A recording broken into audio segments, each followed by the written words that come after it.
Bill O'Reilly is concerned about income inequality. He understands that people are hurting, but unfortunately, the people he thinks are hurting the most are millionaires and billionaires. Watch this segment from his talking points. There's also an additional 3.8% tax on investment income to pay for Obamacare. So you can see, you have to be able to see, the taxes are everywhere on affluent Americans and business profits. But for the rest of Americans, things aren't so bad. Which has been proven. Did you see all the charts there on that sidebar? There were a lot of charts. And I'm sure you took a really close look at them so you could understand exactly what he was talking about. Yeah. And what I saw, of course, when we watched this video earlier, the first thing I thought was, you know what? Fuck you, Billo. Fuck you. Really? Everyday Americans are doing okay? Yeah, no, not so much. Yeah. Well, I think it's easy to say that because he's a millionaire, he doesn't understand the concerns of the regular person. But the way I see it, the way Bill sees it, is that he is only as wealthy as 10 or 20,000 regular Americans. So he actually understands them 10 or 20,000 times better than they do. He speaks for the masses. Can we bring up, you mentioned something about a closer look. Let's take a closer look at this first graphic. Just first of all, the smug look on his face. And then secondly, that sums up his approach to politics so well that he needs to defend the wealthiest Americans. And then as we're recovering in some ways from the Great Recession, but much of the wealth that's been generated has gone back to the wealthiest Americans. Income inequality is worse than it was before the recession.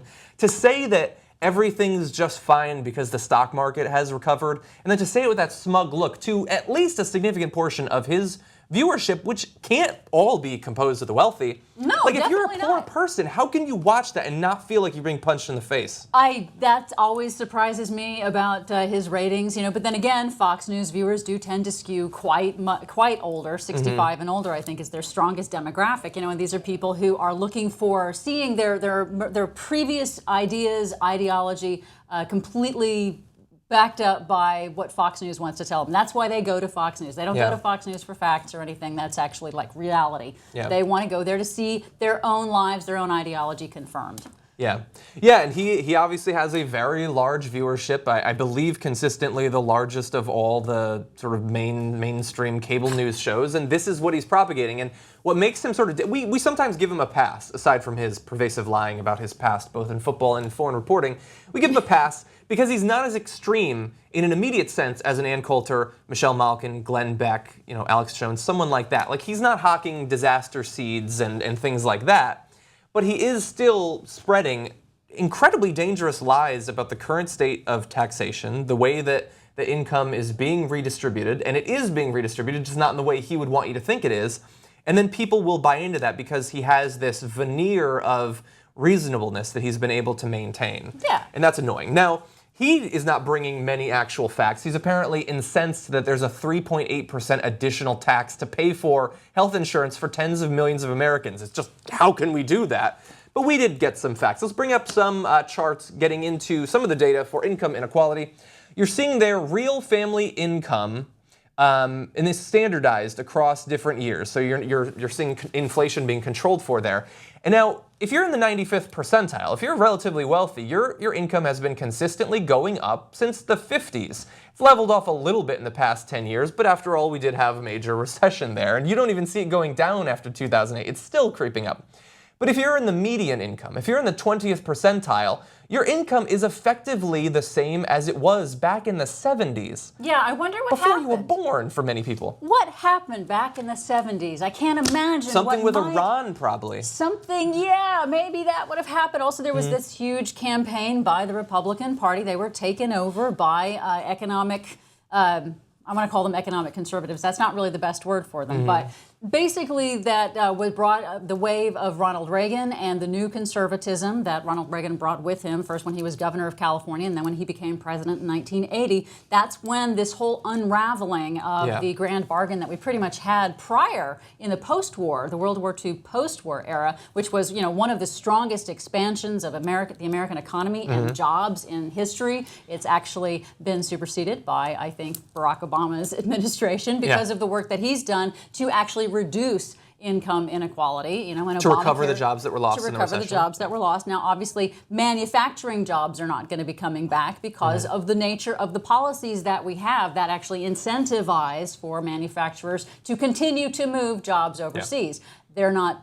Congress is not addressing that whatsoever. They will you know, talk about it every once in a while, but they they're not will. making any actual And they moves. have this new populism that they're taking up. I guess, you know, Elizabeth Warren, Senator from Massachusetts, has had an effect on the political conversation, which is great. Her and Bernie Sanders, independent of Vermont in the Senate, they both have had an effect on the conversation, pushing the Republicans and, of course, the so-called centrist Democrats towards talking more about economic inequality. And that's a good thing. It's just a matter of, you know, when does the rhetoric actually translate into policies that actually help real people? Because we know as an absolute fact that wages have not increased since the 1980s. Productivity has increased. The wealth of the 1% has increased. But wages for the regular people, the people that actually keep America running, those have not increased. Yeah, which would be fine if productivity had only increased amongst the 1%. But when regular people are producing far more, working far more, not getting increases in vacation days, for instance, in comparison to their peers in Europe and countries like that, then that's where we have a major problem with it. We're going to see percent change in after-tax income. So what he's saying, what Bill O'Reilly was saying, is that taxes are just reaming the richest Americans. Now, if that was true, why does that red bar keep going up? I mean, it fell a little bit thanks to the recession, but then immediately recovered. And you're looking at, in comparison to the middle 60%, I believe it is there, 5 times better returns over this period of time, over the past 3 decades. And look, I consider myself, like, I have a stance economically, I have a bias, you could even say, but if we could bring up a chart like this and show that what Reagan was saying about taxes and the need to cut taxes back in the 80s was true, and if what Bush said in 2001, 2002, 2003 was true, we would see those bars reflect the lies that we were told. And if the bottom 20%, the median income had shot up after that, then we would change our position because I want those groups to be better off. Yeah. But when we've been peddled these same lies for literally longer than I've been alive, at what point do we stop listening to them? Yeah, and the data is very clear, and it has been for decades now. You know, when you look back, even longer back than that chart goes, that chart only went back to about 1980. Yeah. But when you go back further, again, back to the post-war era, you know, President Dwight Eisenhower, who was a Republican, he instituted a very high income tax rate. 90%, I believe it was, in some cases nearly 100% for the wealthiest 1.1, the top 1% of the 1%. Because we needed to pay for World War II, and he understood national highway system. National highway system. He paid for all of this infrastructure that has actually helped invest in America over the last half century, and that investment in America has paid off in basic applied research and infrastructure, and in all of, you know, in NASA, for example, in all of these different government and state and local infrastructure and initiatives, that's actually made a difference. And you know, that money doesn't just come magically out of nowhere. What happens is when you actually have everybody, not just the middle class, bearing the brunt of the cost of running the country, when you actually invent and invest in what you're doing with paying the taxes from the rich, the wealthiest 1%, it actually makes such a difference. And it's amazing to me that we still have to have this conversation. Yeah. And we've shown you in the past the breakdown of who is funding the government. You have the breakdown between income, like quartiles, and also corporations.